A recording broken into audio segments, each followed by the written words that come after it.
चलो भाई बच्चों, आज कौन सा दिन है हमारा? 7वां। पक्का ध्यान है।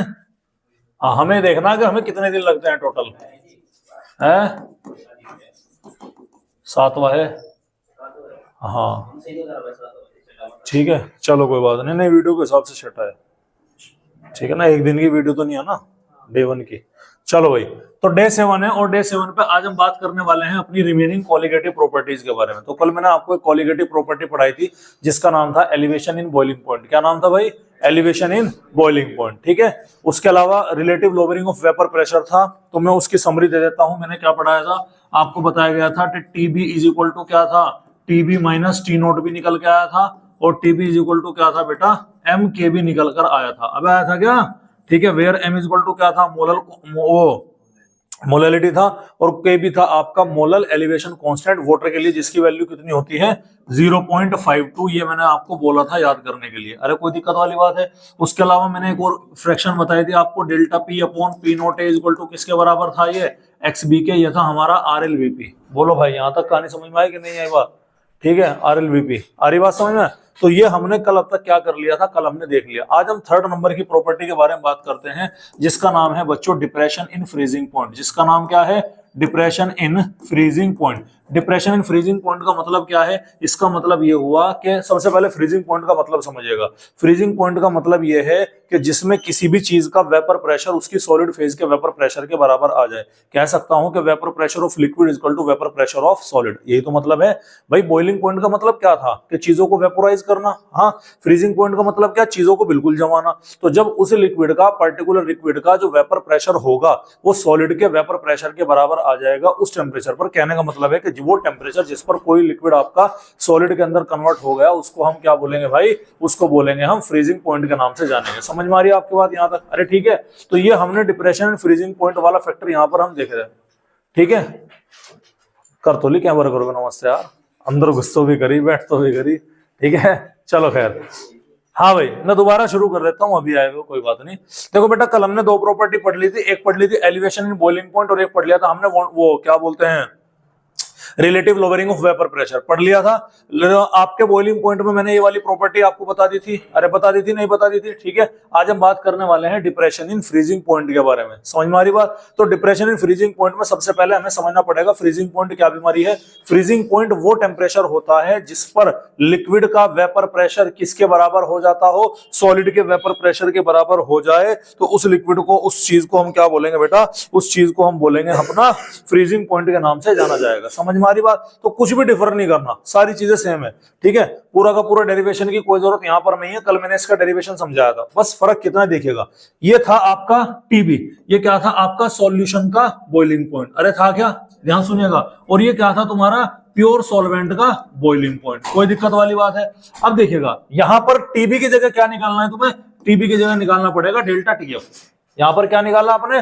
Delta TB. तो डेल्टा टीबी की जगह यहां पर क्या यूज करना? Delta TF. ध्यान सुनिएगा, एलिवेशन हुआ बॉइलिंग पॉइंट में, यानी कि सॉल्यूशन का। इस वाले केस में, इस वाले केस में जो आपका बॉइलिंग पॉइंट है किसका भैया? सॉल्यूशन का। उसका क्या है? वो ज्यादा है boiling point of pure solvent के मुकाबले में। अबे ये तो मतलब है इस लाइन का कि सॉल्यूशन का बॉइलिंग पॉइंट जो है वो प्योर सॉल्वेंट के बॉइलिंग पॉइंट से ज्यादा है। समझ में आ रही बात? इसीलिए तो हमने क्या बोला? एलिवेशन बोला, ठीक है। डिप्रेशन का मतलब क्या है? कम होना। मतलब यहां पर क्या है? मतलब यहां पर जो आपका फ्रीजिंग पॉइंट है किसका भाई? सॉल्यूशन का, वो घट गया किसके मुकाबले में? फ्रीजिंग पॉइंट ऑफ किसके भैया? प्योर सॉल्वेंट के मुकाबले में। तो चूंकि यहां पर बड़ी वैल्यू सॉल्यूशन की थी, इसीलिए सॉल्यूशन में से सॉल्वेंट का टेम्परेचर माइनस किया। यहां पर बड़ी वैल्यू क्या है भाई? सॉल्वेंट की है, इसीलिए इसको हम लिखेंगे T not F minus TF के नाम से इसको जाना जाएगा। समझ में आ रही बात? सिमिलर है, कुछ भी चेंज नहीं है। बस वो B for boiling, F for freezing point, दोनों ही किसका खेल है? टेम्परेचर का खेल है। आपने क्या रखना है भाई?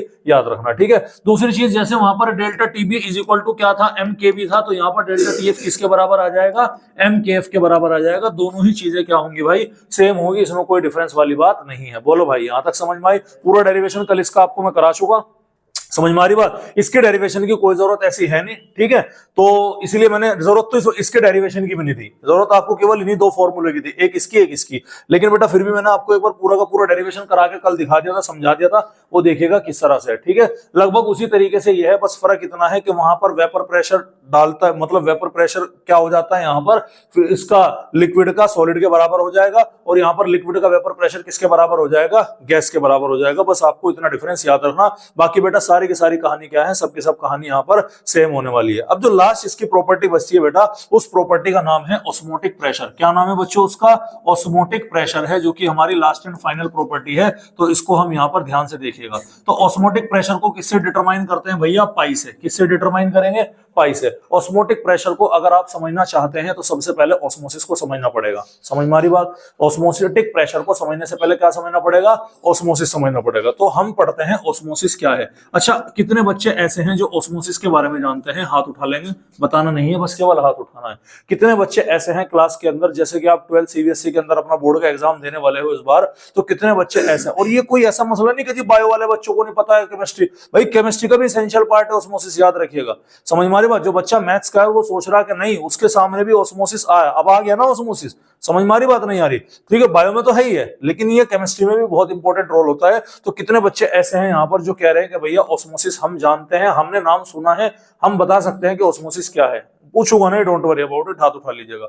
ऑस्मोसिस के बारे में जानकारी है किसी को, अरे उठाओ, जानकारी कुछ भी होगी ना। एक, बस एक ही बच्चे को, दो, वेरी गुड, बस पूरी क्लास में 2 बच्चे को है, थोड़ी थोड़ी सी है। मैं चलो आपको जानकारी सही कर देता हूं भाई, अपनी जानकारी मैच कर लेना, देख लेना बिल्कुल ठीक है गलत है। समझ में आ रही बात। मेन कंसर्न क्या है, मेन कंसर्न है बेटा जो हमारी करेक्शन होना है, अब हमें करेक्शन कर लेना है। समझ में आ रही बात। अपनी जानकारी मैच कीजिएगा। 2 बच्चे जिन्होंने हाथ उठाया कि भैया आप सही सोचते हैं नहीं सोचते, देखिएगा मेरी बात ध्यान सुनिएगा भाई। एक चीज का फंडा याद रखिएगा कि कोई भी चीज जब भी नेचुरल कंडीशन में फ्लो करेगी वो हमेशा अपनी हायर कॉन्सेंट्रेशन से लोअर कॉन्सेंट्रेशन की तरफ को जाएगी। इस बात से मेरी सहमत हो या नहीं हो। मैं छोटा सा एग्जाम्पल देता हूं भाई, झरना है, झरना ऊंचाई पर है तो पानी ऊपर से नीचे गिरता है, नीचे से ऊपर तो नहीं चढ़ता अपने आप। अच्छा, घर में पंप तो होगा तुम्हारे, मोटर तो होगा, टंकी आती है, मोटर ऑन करते हो तो मोटर ऑन नीचे से पानी ऊपर चढ़ाने के लिए करते हो कि ऊपर से पानी नीचे खींचने के लिए करते हो, नीचे से ऊपर। ऐसा तो कोई घर नहीं है, कोई धुरंधर खतरनाक टाइप का घर जिसमें ऊपर से पानी कहने लगा भाई मोटर खोल दे, कहने लगा काहे के लिए, टंकी आने और पानी लाना हमें ऊपर से नीचे, नहीं ना। तो ऊपर से पानी अपने आप कैसे आ गया बच्चे, इसका ग्रेविटी का रीजन बोलते हैं। समझ में आ रही बात। ग्रेविटी इज अ पार्ट, इसमें मतलब पार्ट है ग्रेविटी, इसका बोल सकते हैं हम, लेकिन एग्जैक्ट रीजन इसका क्या है, एग्जैक्ट रीजन है बेटा कि कोई भी चीज हमेशा अपनी हायर कॉन्सेंट्रेशन से किधर को फ्लो करेगी, अपने लोअर कॉन्सेंट्रेशन की तरफ को फ्लो करती हुई नजर आएगी। समझ में आ रही बात, ठीक है। आपने चढ़ाई है, ये ढलान है इस तरह से, समझ में आ रही हो, ये इस तरह से रोड है, ठीक है। ये आप यहां पर खड़े हैं, ठीक है, ये आप यहां पर खड़े, ध्यान से सुनिएगा मेरी बात। तो आपको अगर यहां से ऊपर की तरफ जाना है तब आपकी एनर्जी ज्यादा लगेगी, या ऊपर से नीचे की तरफ आना है तब आपकी एनर्जी ज्यादा लगेगी, नीचे से ऊपर। तो अपने आप अगर मैं बोलूं कि अल्लाह का तुम्हें कुछ नहीं करना, बस तुम्हें अपनी पोजीशन चेंज करनी है, तो तुम यहां से यहां पर बिना कुछ करे पहुंच सकते हो कि यहां से यहां पर बिना कुछ करे पहुंच सकते हो, ऊपर से नीचे। भाई कॉमन सेंस की बात है। आप नीचे से पहाड़ी पर अपने आप चढ़ जाओगे कि पहाड़ी से नीचे अपने आप गिर जाओगे, कॉमन सेंस की बात आ गई। तो यही प्रॉपर्टी सभी के अंदर पाई जाती है। आ रही बात समझ में। इस फिनोमिना को बोलते हैं हम डिफ्यूजन। क्या बोलते हैं भाई, डिफ्यूजन। तुमने अगरबत्ती मैंने यहाँ कोने में लगाई, सारे कमरे में फैल गई जस्ट बिकॉज ऑफ डिफ्यूजन। मैंने परफ्यूम लगाया, सारे कमरे में फैल गया जस्ट बिकॉज ऑफ डिफ्यूजन। समझ में आ रही बात आपको। हमने पानी के अंदर नील डाला, नील डालते ना, उजाला डालते हैं भैया नील पानी के अंदर। आजकल तो खैर कम हो गया यूज होना, लोग शर्म महसूस करने लगे नील का इस्तेमाल करने में, लेकिन एक जमाना था कि बड़े पैमाने पर नील का यूज करते थे। आज भी होता है लेकिन आज वो वाली बात नहीं है, ठीक है। तो उसमें नील को तुमने पानी के अंदर डाला, पूरे पानी में फैल गया just because of diffusion. Sir ये डिफ्यूजन क्या है बेटा, हर वो चीज जो अपनी हायर कॉन्सेंट्रेशन से अपनी लोअर कॉन्सेंट्रेशन की तरफ को जा रही है वो क्या है, वो है डिफ्यूजन। समझ मारी बात। लेकिन तुम्हें पता है ना कि कोई ना कोई किसी ना किसी के लिए खास जरूर होता है। अरे होता है नहीं होता है। तो हमने यहां पर हम क्या पढ़ रहे हैं सर, हम पढ़ रहे सॉल्यूशन वाला चैप्टर। कितने कंपोनेंट है सॉल्यूशन में बेटा, 2। नाम बोलो। ज्यादा क्वांटिटी में कौन है, तो प्रायोरिटी किसको देंगे हम, कॉमन सेंस की बात है। अब जो सॉल्वेंट के पार्टिकल है ना, क्या बोला मैंने, अब जो सॉल्वेंट के पार्टिकल है ना, उनका जो मूवमेंट होता है केवल और केवल किसकी, मैं सॉल्यूशन की बात नहीं कर रहा, अगर मैं सॉल्यूशन बोलूंगा तो डिफ्यूजन, सॉल्यूट बोलूंगा तो डिफ्यूजन, लेकिन सॉल्वेंट है वो भी डिफ्यूजन ही है, लेकिन उस सॉल्वेंट के पार्टिकल के डिफ्यूजन को मैं क्या नाम दे देता हूं, ऑस्मोसिस का नाम देता हूं। तो osmosis is nothing, it is a special type of diffusion in which movement of water molecules takes place. समझ में आ रही बात, ये एक ऐसा स्पेशल टाइप का डिफ्यूजन है जहां पर पानी के मॉलिक्यूल्स का या सॉल्वेंट के मॉलिक्यूल का मूवमेंट हमको होता हुआ दिखाई पड़ता है from its high concentration to its low concentration. यानी कि तो मूवमेंट हो रहा किसका भैया, मूवमेंट हो रहा वाटर के मॉलिक्यूल का, कहां से कहां, जहां पर पानी ज्यादा है वहां से उस तरफ को मूवमेंट करेगा जहां पर पानी कम होगा। एम ही कर जाएगा क्या, कुछ ना कुछ तो क्राइटेरिया रखना पड़ेगा। तो बीच में हमने इसके एक छलनी लगा दी और उस छलनी का नाम क्या रख दिया भैया, उस छलनी का नाम रख दिया सेमी परमिएबल मेम्ब्रेन, बोले तो एसपीएम। क्या नाम रख दिया भाई उसका, सेमी परमिएबल मेम्ब्रेन, बोले तो एसपीएम। तो सेमी परमिएबल जो मेम्ब्रेन होती है बेटा, उस सेमी परमिएबल मेम्ब्रेन के थ्रू आपका केवल और केवल इसकी खूबी क्या है कि ये केवल और केवल अपने आर पार केवल किसे अलाउ करती है, केवल सॉल्वेंट के मॉलिक्यूल को ही अलाउ करेगी और किसी को अपने आर पार जाने नहीं देगी। समझ में आ रही बात, इसीलिए हमारा जो स्पेशल टाइप का बेटा डिफ्यूजन होता है तो उसको हम क्या रखना है यहाँ पर, उसको हमें ध्यान रखना है। कोई दिक्कत वाली बात। अभी एक चीज और समझनी है आपको, पहले पहचान करनी है। सर मेरे पास में एक बीकर है, कोई दिक्कत वाली बात, इस बीकर के बीचों बीच मैंने क्या लगा दी, सेमी परमिएबल मेम्ब्रेन लगा दी, कोई दिक्कत कोई परेशानी भाई किसी को। ये साइड मेरी ए है और ये साइड मेरी बी है, ठीक है। आपको क्या करना है, आपको बताना है, मैं यहां पर आपके सामने मल्टीपल क्वेश्चन लेकर के आता हूं, ठीक है।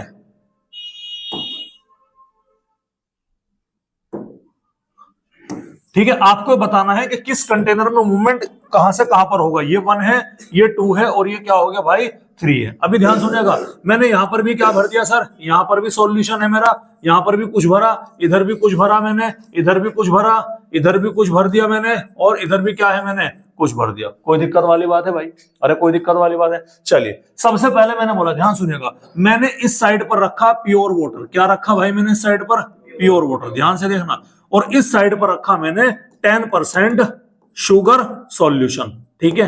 ध्यान से देखना, इधर क्या रखा मैंने प्योर वाटर और इधर क्या रखा 10% शुगर सॉल्यूशन। तो मेरा पहला सवाल कि बीकर नंबर ए में मोमेंट ऑस्मोसिस का यानी वाटर के मॉलिक्यूल का मोमेंट कहां से कहां होगा।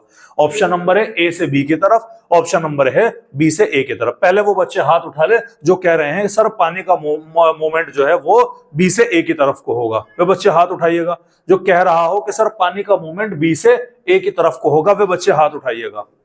गलत ही तो होगा ज्यादा से ज्यादा भाई, लेकिन पार्टिसिपेट करो। आ रही बात समझ में तो क्वेश्चन है तो क्या समझना भाई। एक मैंने बीच में सेमी परमिएबल मेम्ब्रेन रखी, एक तरफ मैंने प्योर वाटर रखा, एक तरफ मैंने शुगर का सॉल्यूशन रखा। अब मुझे बताओ ऑस्मोसिस की डायरेक्शन क्या होगी, मतलब ऑस्मोसिस में केवल वाटर का मॉलिक्यूल का मूवमेंट तो होगा ना, तो वाटर का मॉलिक्यूल कहां से कहां जाएगा, ए से बी की तरफ जाएगा कि बी से ए की तरफ जाएगा। सबसे पहले बी से ए वाले हाथ उठाओ, बी से ए वाले हाथ उठाओ भाई, बी से ए वाले 1 2 3 4, रीजन पूछूंगा ध्यान रखना, सोच समझ के हाथ उठाना, फिर नीचे कर लिया हाथ, डरपोक हो गए तुम। हाँ भाई रीजन में, अच्छा ए से बी वाले हाथ उठाओ जो कह रहे ए से बी है, 1 2, बस। ये जो बाकी न्यूट्रल वाले हैं 2 बैठे, इन्होंने क्यों उठाया भाई कुछ हाथ। अभिषेक बी से, हाँ भाई बी से, ए से बी वाले बता भाई, 2 ही हैं, हाँ भाई बता तू। हरीश क्या लगा रोल आया जी भाई का,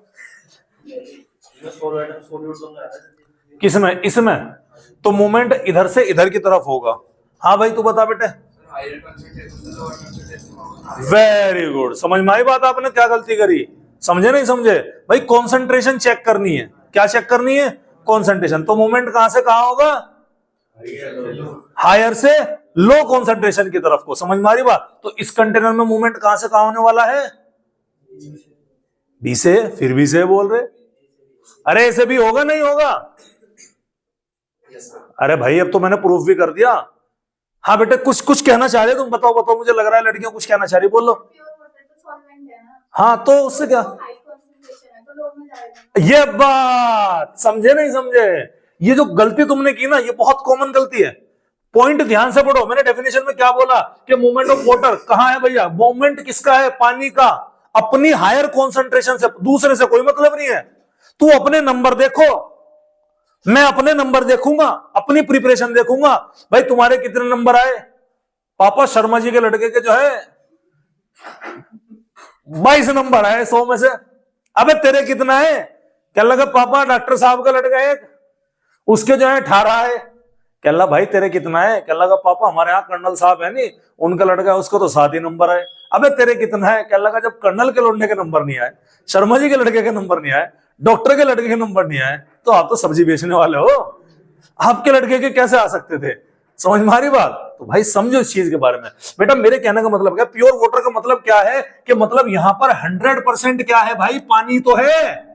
अरे सोचो, और ये 10% का मतलब क्या है सर? 10% यानी कि 10 ग्राम क्या मान लो यहां पर शुगर मान लो, और 90% क्या हो गया तुम्हारा? 90% तुम्हारा वाटर हो गया। अरे हाँ है ना?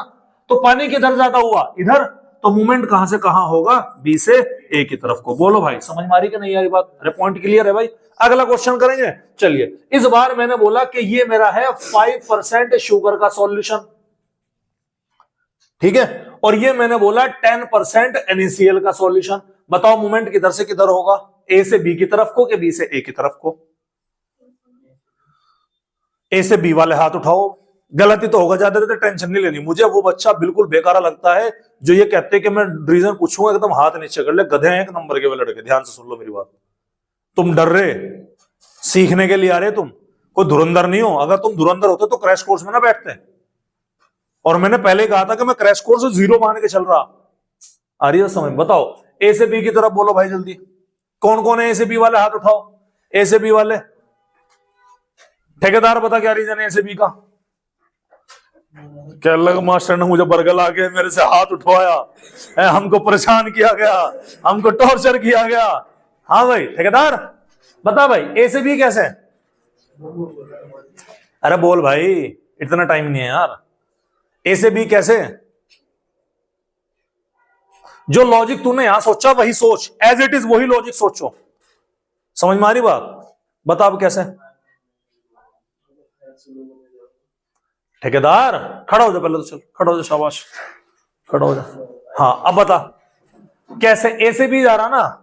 आंसर ठीक है, ठीक है भाई आंसर। अब रीजन बता कैसे है? गलत होगा ज्यादा से ज्यादा, लेकिन बोल, ज्यादा से ज्यादा गलती तो होगा ना, बोल। है बेटा? कैसे पता लगा तुझे कि इधर हाई कॉन्सेंट्रेशन इधर लो है? लेकिन लिख तो इधर 5 और 10 रहा ना। आपको कैसे पता लगा कि इधर हाई कॉन्सेंट्रेशन इधर लो है? भाई शुगर तो 5% ही है ना, उसके 10% 5% शुगर जाती है। ये कौन सा नशा करके आया तू? ये कौन सा भाई यो वाला ब्रांड मेरे घर पहुंचा दिए, ठीक है। मैं कभी कभी ज्यादा होशियारी की बात करने लग जाऊं ना, तो मुझे बेवकूफ भरी बात करने के लिए मुझे वो वाला ब्रांड चाहिए थोड़ा सा। अरे बेटे भाई मतलब तू भाई साहब, ए मिस्टर, आप कहना क्या चाह रहे हैं? आप ये कह रहे हैं कि लगा ये 5% ज्यादा है इस 10% के मुकाबले में। भाई मेक मी अंडरस्टैंड भाई, मुझे समझा। अरे साइलेंस बेटा, बातें नहीं, समझो समझो बात को। हाँ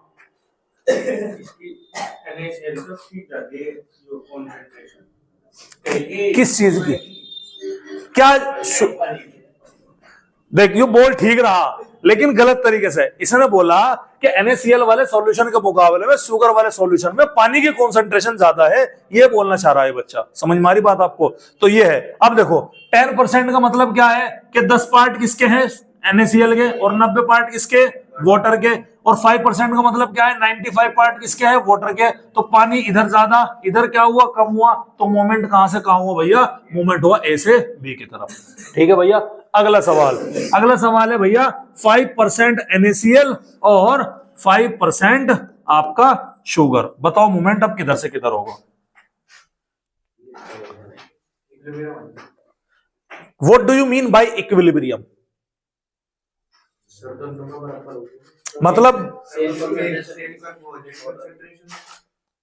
मैंने पूछा ऑस्मोसिस किधर से किधर होगा? Direction of osmosis. Option number A कि ऑस्मोसिस नहीं होगा बिल्कुल भी। ऑप्शन नंबर बी कंसंट्रेशन है तो जितना ए से बी की तरफ को है उतना ही बी से ए की तरफ को होगा।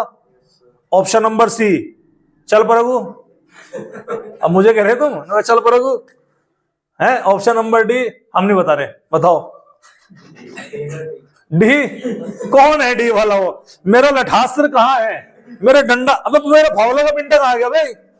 है भाई, मैं लेकर आऊंगा अपना फावला पिंडा। अरे भैया मोमेंट होगा, नेट मोमेंट तो जीरो है, नेट मोमेंट। और नेट का मतलब ये नहीं होता कि हो नहीं रहा।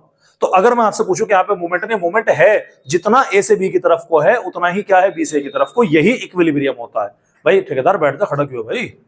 किसी ने करा तो खड़ा? समझ में आ रही बात? तो नेट मूवमेंट तो क्या है? जीरो। लेकिन अगर मैं बोलूं कि ऑस्मोसिस कहां से कहां हो रहा, ए से बी की तरफ को, बी से ए की तरफ को, समझ में आ रही बात? तो ये है। अब ध्यान सुनिए मेरी बात, इंपॉर्टेंट है। ये है भैया हमारे पास में, देखो यार हमारी वो भी तो थी, किसमें क्या थी हमारे पास में? एक जादू की छड़ी थी, है जादू की छड़ी। भाई यार रहन दो, बेइज्जती कर दोगे तुम मेरी। अरे रहन दो, बस रहन दो, कोई बात नहीं, कोई बात नहीं। अरे टाइम नहीं है भाई, इधर आ जाओ। अब ध्यान सुनो, हाँ भाई मेरी बात ध्यान सुनिएगा। ये मेरा एक ब्लॉक है भाई, इधर ध्यान दो, बातें बंद। ये मेरा क्या है? एक ब्लॉक है, ध्यान सुनिएगा। इस ब्लॉक को, ये ब्लॉक मूव कर रहा मेरा इधर u स्पीड से। फिजिक्स नहीं पढ़ा रहा, डोंट वरी। क्या लगा तो रोंडी पारा मास्टर फिजिक्स लेकर आ गया, ब्लॉक इसकी क्या जरूरत थी? हाँ कोई बात नहीं, ठीक है। ये कुछ स्पीड से, जिस स्पीड मैंने क्या मान ली, इसकी v मान ली, और इस स्पीड से ये इस डायरेक्शन में क्या करा, मूव करा। मेरे पास ये करेगा, ठीक है। अब ध्यान सुनिएगा, अब मुझे क्या करना है? मुझे इस ब्लॉक को रोकना है। क्या करना? रोकना है। ध्यान से सुनना मेरी बात। इस ब्लॉक को अगर मुझे रोकना है तो मुझे क्या करना पड़ेगा? पागल, ऑस्मोटिक प्रेशर तो ये रखा ब्लॉक, इसमें कहां से ऑस्मोटिक प्रेशर आ गया? दारू पी के आएगा घर से तू? बदतमीज आदमी, हार भाई यार पुरानी। हाँ भाई बताओ, ऐसा काम मत करा करो। इसके उल्टी डायरेक्शन में, वो किसके उल्टी डायरेक्शन में? बॉक्स के उल्टी डायरेक्शन, मतलब नीचे से। हाँ, अगर मुझे इसे रोकना है तो जिस डायरेक्शन में इसका मूवमेंट है उसके अपोजिट डायरेक्शन में मुझे क्या लगानी पड़ेगी? एक फोर्स लगानी पड़ेगी, हाँ या ना? ध्यान सुनिएगा।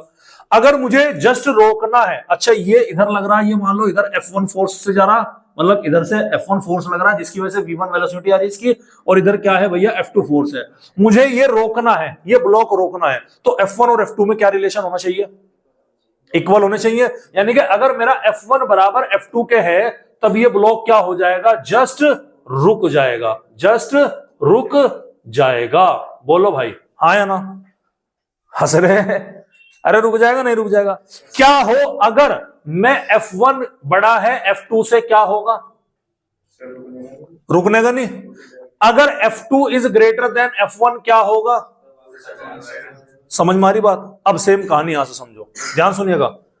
ऑस्मोसिस इधर कहां से कहां हो रहा? बी से ए की तरफ को हो रहा। तो अगर मुझे इसका ऑस्मोसिस रोकना है तो फोर्स कहां लगाना पड़ेगा? ऑस्मोसिस के अपोजिट डायरेक्शन में। अगर ऑस्मोसिस बी से ए की तरफ को हो रहा तो मुझे प्रेशर कहां अप्लाई करना पड़ेगा? ए पे अप्लाई करना पड़ेगा, हाँ या ना? समझ में आ रही बात आपको? ए पे प्रेशर अप्लाई करेंगे। कितना प्रेशर अप्लाई करना? सर इतना प्रेशर अप्लाई करना है जिससे ऑस्मोसिस क्या हो जाए? जस्ट रुक जाए। वो प्रेशर जो कि अप्लाई किया जा रहा है, वो एक्सटर्नल प्रेशर, ये क्या है? P external. वो एक्सटर्नल प्रेशर जो कि किसी सॉल्यूशन पर अप्लाई किया जा रहा है, क्यों? ताकि ऑस्मोसिस आपका जस्ट स्टॉप हो जाए, जस्ट रुक जाए। समझ में आ रही बात? तो यानी कि ऑस्मोटिक प्रेशर किसके बराबर होगा? पी एक्सटर्नल के बराबर होगा मैथमेटिकली। समझ में आ रही बात? जस्ट आपका ऑस्मोसिस रुक जाए, उसी प्रेशर को हम क्या बोलते हैं भाई? ऑस्मोटिक प्रेशर बोलते हैं। समझ में आ रही कि नहीं आ रही बात आपके? अरे क्लियर है? कोई दिक्कत वाली बात है? अच्छा मुझे बात बताओ, इधर क्या है तुम्हारा? छोड़ो चलो खैर से, तो वो भी काम करनी है, कोई दिक्कत वाली बात है? तो ऑस्मोटिक प्रेशर का मतलब क्या है? सर ऑस्मोटिक प्रेशर का सीधा सीधा मतलब यही है कि वो एक्सटर्नल अप्लाइड प्रेशर और दैट पर्टिकुलर सॉल्यूशन किस डायरेक्शन में लगेगा? वो अपोजिट टू ऑस्मोटिक प्रेशर। जिस तरफ से ऑस्मोसिस आ रहा है उसके अपोजिट डायरेक्शन में क्या करना पड़ेगा? ये करना पड़ेगा। अगर आपने वो एक्सटर्नल प्रेशर क्या लगा दिया? ऑस्मोटिक प्रेशर से ज्यादा लगा दिया, तो आपका पानी बजाय बी से ए की तरफ को जाने के कहां मूव करने लगेगा? ए से बी की तरफ को। और इस फिनोमिना को हम बोलते हैं रिवर्स ऑस्मोसिस। आरओ का नाम सुना आपने? आरओ का, आरओ क्या होता है भाई? वो रिवर्स ऑस्मोसिस ही तो है। उसमें क्या है? एक तरफ तुम्हारे क्या भर दिया गया? प्योर वाटर भर दिया गया। एक तरफ क्या है? प्योर वाटर, एक तरफ क्या है? इम्प्योर वाटर है। अब तुम इधर अप्लाई करोगे एक्सटर्नल प्रेशर, पहले तो ऑस्मोसिस रुकेगा, प्रेशर और ज्यादा अप्लाई करोगे तो ये और ज्यादा नीचे आएगा, तो पानी बजाय बी से ए के आने को कहां आना शुरू हो जाएगा? ए से बी। तो प्योर वाटर तो पहले से ही है, सेमी परमिएबल के अक्रॉस क्या आ सकता है, केवल पानी आ सकता है, तो प्योर वाटर का लेवल बढ़ेगा कि नहीं बढ़ेगा। तो ये आपका आरओ वाला वाटर के अंदर ये वही फिनोमेना क्या होता है भाई, यूज होता है। ठीक है, ऑस्मोटिक प्रेशर का जो डेरिवेशन है वो याद रखिएगा कि पाई इज इक्वल टू क्या होता है, सीआरटी। क्या होता है भैया, pi is equal to CRT. Dilute solution जो होते हैं आपके वो आइडियल सॉल्यूशन की तरह क्या करते हैं, बिहेव कर सकते हैं आइडियल गैस की तरह। तो एक इक्वेशन है तो हमारी ideal gas P V is equal to क्या है, N R T. P is equal to क्या होता है, N by V R T. N by V mole per litre volume solution, उसे मोलैरिटी बोलेंगे, इसको हम रिप्रेजेंट करेंगे सी से। तो पी इक्वल टू क्या हो गया, सीआरटी। पी की जगह पी फॉर प्रेशर, और मैंने यहाँ पर प्रेशर क्या मान लिया, पाई। तो पाई इक्वल टू क्या हो गया मेरा, सीआरटी। डेरिवेशन किसी काम का नहीं है, ये इक्वेशन आपको क्या रखनी है, सीधी सीधी याद रखनी है। बोलो भाई समझ में आया कि नहीं ये बात। क्या करने को जब काम करें तो पढ़ाया क्यों, क्योंकि मेरा खाज है इसलिए पढ़ा दिया। ठीक है, आ जाओ भाई, समझ में आ रही बात आपके। अरे भाई क्लियर आ गया। तो कितनी कॉलिगेटिव प्रॉपर्टी पढ़ी हमने सर, 4। कौन कौन सी, सबसे पहले पढ़ी आरएलवीपी। क्या पढ़ी भैया, आरएलवीपी। क्या थी वो, delta P upon P naught A is equal to X B. उसके बाद क्या था, elevation in boiling point, EBP पढ़ा। एलिवेशन इन बॉइलिंग पॉइंट में क्या था कि delta TB is equal to TB minus T naught भी था निकल कर, और delta TB is equal to क्या था भाई, एम के भी निकल करके आया। उसके बाद में डिप्रेशन इन फ्रीजिंग पॉइंट, वो क्या हो गया बेटा, delta T F is equal to T naught F minus T F. ठीक है, और delta T F is equal to क्या आ गया भैया, एम के एफ आ गया। ठीक है, उसके अलावा आ गया हमारा ऑस्मोटिक प्रेशर हो गया, पाई इज इक्वल टू क्या हो गया, सीआरटी। कोई दिक्कत वाली बात है। ऐसे दो सॉल्यूशन जिनका ऑस्मोटिक प्रेशर क्या हो, कांस्टेंट हो, जिनका ऑस्मोटिक प्रेशर कांस्टेंट नहीं बोलेंगे, सॉरी बराबर हो, ऐसे ऑस्मोटिक प्रेशर को, ऐसे सॉल्यूशन को हम क्या बोलते हैं, आइसोटोनिक सॉल्यूशन बोलते हैं। क्या बोलते हैं भैया, आइसोटोनिक सॉल्यूशन। तो ऑस्मोटिक प्रेशर के बेसिस पर हमारे सॉल्यूशन कितने टाइप के हैं, 3 टाइप के। नंबर 1 होता है आइसोटोनिक सॉल्यूशन। आइसोटोनिक सॉल्यूशन का मतलब ऐसे सॉल्यूशन जिनकी कंसंट्रेशन क्या हो, सेम हो। नंबर 2 होता है आपका हाइपोटोनिक सॉल्यूशन। क्या होता है भैया, हाइपोटोनिक सॉल्यूशन, ऐसा सॉल्यूशन जिसकी कंसंट्रेशन क्या होगी, कम होगी। हाइपो मतलब लेस होगा ना। और नंबर 3 पे आता है आपका हाइपर, बोले तो ज्यादा कंसंट्रेशन, ज्यादा टोनिसिटी अगर सॉल्यूशन की है तो उसे हम क्या बोलेंगे, हाइपर सॉल्यूशन बोलेंगे। समझ में आ रही बात आपको। तो इसको हम क्या बोलेंगे, यहां पर समझ में आया। एक लास्ट टॉपिक इसका बच्चा है, वो है बेटा वांट ऑफ फैक्टर। क्या है भैया, वांट ऑफ फैक्टर। क्या है, वांट ऑफ फैक्टर। ये इसके ऊपर एमसीक्यू अक्सर करके आ जाता है। ठीक है, चलिएगा। देखो अभी तक मैंने किसकी बात करी, अभी तक हमने जितना भी काम किया सब का सब किसके लिए किया था, अभी तक हमने किया था आपके बेसिकली कौन सा कंपाउंड के लिए, ये हमने किया था बेटा आपके, क्या बोलेंगे यार उसे, मैं नाम भूल गया उसका यार, क्या बोलते हैं उसे, अबे वोलेटाइल नहीं यार, उसे बोलते तो हैं यार। हाँ, अभी तक जितना भी हमने सारा का सारा खेल पढ़ा ना, वो पढ़ा बेटा हमने नॉन इलेक्ट्रोलाइटिक सॉल्यूशन के लिए। किसके लिए पढ़ा हमने, नॉन इलेक्ट्रोलाइटिक सॉल्यूशन। मतलब क्या है, ये कंपाउंड आयोनिक नहीं होंगे।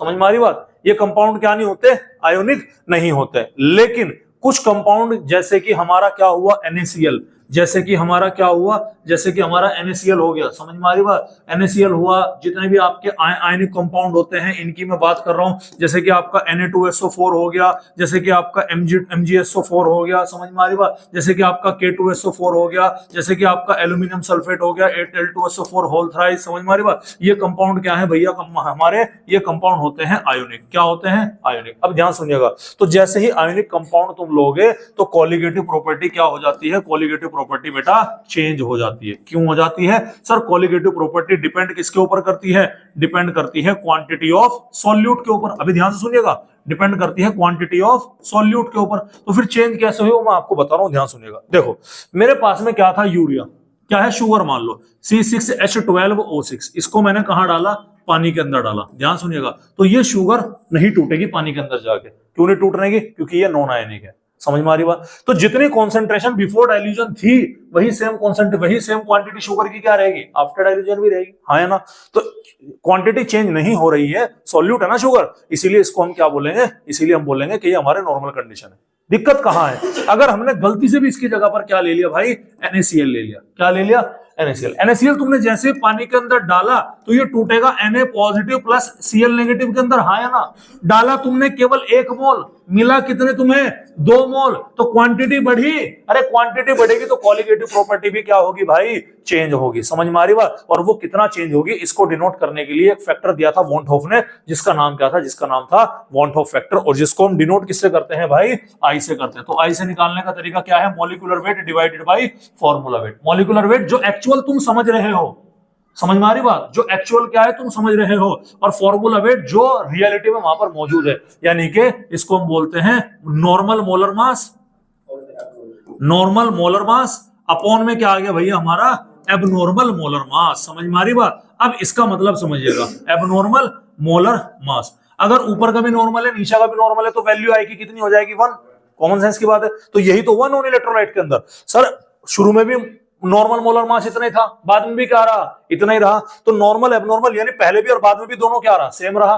तो जो आपका स्ट्रॉन्ग इलेक्ट्रोलाइट है, मैं क्या बोल रहा हूं मेरी बात ध्यान सुनिएगा, मैं आपसे इंपॉर्टेंट बात बता रहा हूं, ठीक है?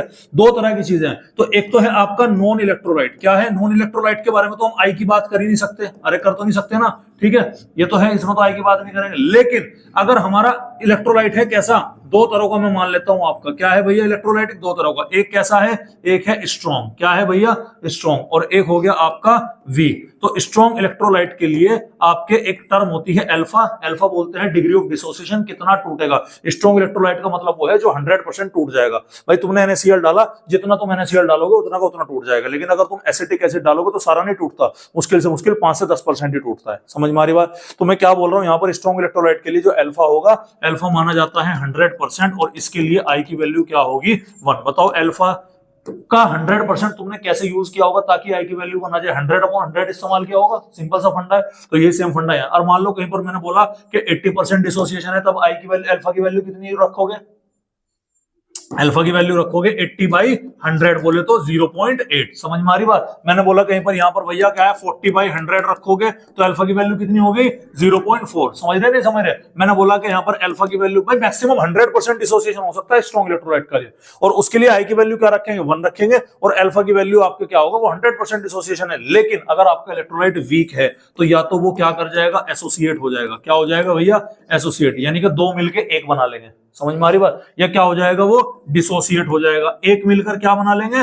दो बना लेंगे। तो उस कंडीशन में आई का अलग अलग फॉर्मूला याद रखिएगा कि I is equal to 1 minus alpha plus N alpha. ये किसके केस का है? डिसोसिएशन के केस का है। और I is equal to 1 minus alpha plus alpha by N, ये किसके केस का है? एसोसिएशन के केस का है। इतना फंडा क्या रखना है? याद रखना है। अभी तुम्हें क्वेश्चन समझ में नहीं आया, मैं 2024 के कुछ क्वेश्चन ले लेता हूं। यहाँ पर एक क्वेश्चन आपको दिया गया है, ठीक है? आई की वैल्यू जितने ज्यादा आयन उतनी ज्यादा क्या होगी? आई की वैल्यू होगी, ठीक है? मैं क्वेश्चन लगे हाथ दे लेता हूं। एक क्वेश्चन है आपका Na2SO4। इसमें पूछा गया है कि इसके लिए भैया अगर हम ये कह रहे हैं कि कंप्लीट डिसोसिएशन यहाँ पर हो रहा है तो बताइएगा इसके लिए आई की वैल्यू कितनी है? अब आई की वैल्यू तुम मुझसे मत निकालने लग जाना 2 3 फलाना ठिकाना। यहाँ पर कितने आयन हैं? अगर आप इसे तोड़ोगे तो 2 आयन Na पॉजिटिव के टूटेंगे, प्लस एक किसका टूटेगा? SO4-2 का। टोटल कितने हो गए? 3। तो आई की वैल्यू किसके बराबर आ गए? 3 के बराबर। कहानी खत्म। वो थ्योरी चीज अलग है, थोड़ी सी अलग है। समझ में आ रही बात आपकी? क्लियर है? अगला क्वेश्चन है कि KCl का सॉल्यूशन 100% डिसोसिएशन होना, आई की वैल्यू कितना आएगी? 2। समझ में आ रही बात? NaCl में आई की वैल्यू कितनी आएगी? 2। MgSO4 में कितनी आएगी? 2। Al2SO4 होल थ्राइस में आई की वैल्यू कितनी आएगी? 5। अबे 2 एल्यूमिनियम और 3 ये आयन गिनो ना सीधे। समझ में आ रही बात आपके? अरे क्लियर है भाई, क्या बोलना चाह रहा मैं? ठीक है? उसके अलावा और भी कुछ है क्या हमारा? K2SO4 में आई की वैल्यू बोलो कितनी आएगी? 3 आएगी, नहीं आएगी? तो ये क्वेश्चन है इस तरह से, ठीक है? अरे बोलो भाई, कोई दिक्कत वाली बात है? CaCl2 में बताओ आई की वैल्यू कितनी आएगी? 2। अब ध्यान सुनिएगा, जितना ज्यादा वैल्यू आई की होगी उतना ज्यादा कोलिगेटिव प्रॉपर्टी होगी, हाँ या ना? अरे होगी नहीं होगी? अब आपसे कोई भी कोलिगेटिव प्रॉपर्टी पूछ ले और पूछे इनमें से किसकी कोलिगेटिव प्रॉपर्टी सबसे ज्यादा शो करेगा तो बताओ। अच्छा देखो, इसकी कोलिगेटिव प्रॉपर्टी कितनी? 3। इसकी कितनी? 1। इसकी कितनी? 5। इसकी कितनी? 2। ठीक है? तो आपको क्या करना है? इन्हें अरेंज करना है। सबसे ज्यादा कोलिगेटिव प्रॉपर्टी किसकी मिलेगी? 5 वाले की। उसके बाद 3 वाले की। उसके बाद 2 वाले की। सबसे कम किसकी मिलेगी? 1 वाले की। समझ में आ रही बात? तो ये वांट ऑफ फैक्टर से रिलेटेड क्या होते हैं भैया आपके यहाँ पर क्वेश्चन होते हुए नजर आएंगे। अरे ठीक है, क्लियर है बच्चों? ठीक है? इसमें CaCl2 का कितनी आओगी? 3। आपका 2 क्या है? कब बोला मैंने 2? इसे बोलते हैं स्पीकिंग एरर। कुछ टाइप के एरर होते हैं, प्रिंटिंग एरर। मैं बोल कुछ और रहा, लिख कुछ और दिया, लिख कुछ और रहा, बोल कुछ और दिया, उसे बोलते हैं स्पीकिंग एरर। ठीक है बच्चों? समझ में आ गई बात? चलिएगा। हाँ तो भाई 2024 के अंदर एक क्वेश्चन आया कि 18 gram of non volatile solute is dissolved in 200 gram of water freezes है। टाइम हो गया क्या? चलो एक क्लास कल और एक्स्ट्रा करूंगा मैं आपकी। आ रही बात समझ में? और कल एक्स्ट्रा क्लास, मतलब एक क्लास लेने के बाद में कल आपका क्या होगा, कल आपसे क्वेश्चन डिस्कशन होंगे। समझ में आ रही बात? क्वेश्चन डिस्कशन की वीडियो नहीं होगी, कर लेंगे, चलो क्या हो गया, कर लेंगे, रिकॉर्ड करेंगे हैं। लो भाई स्कैन कर लो इन नोट्स को। एक क्लास कल और होगी भाई इसकी सॉल्यूशन की, ठीक है। 8 दिन लगे हमें सॉल्यूशन निपटाने में, है ना। इसी के साथ हमारे आज के मुख्य समाचार समाप्त हुए।